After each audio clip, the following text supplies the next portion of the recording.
महाराष्ट्र राज्यातील तमाम होमगार्ड बांधवांना जय हिंद. मी पुन्हा एकदा आपल्या सर्वांना जाहीर आव्हान करतोय की आपल्या मागण्या हक्क जर मिळवायचे असेल तर आपल्याला आता पेटून उठायला पाहिजे. पुन्हा एकदा आम्ही बसव प्रतिष्ठानच्या माध्यमातून चले जाव सरकार सरकार जर आपले कामच करत नसतील तर ह्या सरकारला चले जाव केल्याशिवाय आता पर्याय राहिलेला नाही. मी पुन्हा एकदा महाराष्ट्र राज्यातील तमाम होमगार्ड बांधवांना कळकळीची विनंती करतो, या आंदोलनात उत्स्फूर्तपणे सहभागी व्हा. करा किंवा मरा हा एकच पर्याय आपल्या समोर आहे.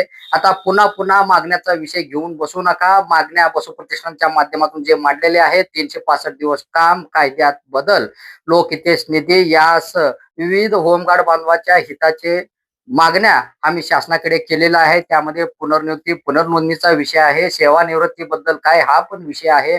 आतापर्यंत बसव प्रतिष्ठानच्या माध्यमातून जो पाठपुरावा करण्यात आलेला आहे आणि त्या पाठपुराव्यातून जे मागण्या मंजूर झालेल्या आहेत आणि जे प्रलंबित मागण्या आहेत त्या प्रलंबित मागण्यासाठी बसव प्रतिष्ठानच्या माध्यमातून मी पुन्हा एकदा आंदोलनाच्या मैदानात उतरत आहो आणि ही शेवटची संधी आहे. मी पुन्हा एकदा तुम्हाला सांगतो, अन्याय करणाऱ्यापेक्षा अन्याय सहन करणारा गुन्हेगार असतो. मग तुम्ही अन्याय सहन करून घेणार आहात का, हा माझा प्रश्न आहे. उठा आता पेटून, अन्यथा तुम्हाला शेवटपर्यंत न्याय मिळणार नाही. धन्यवाद.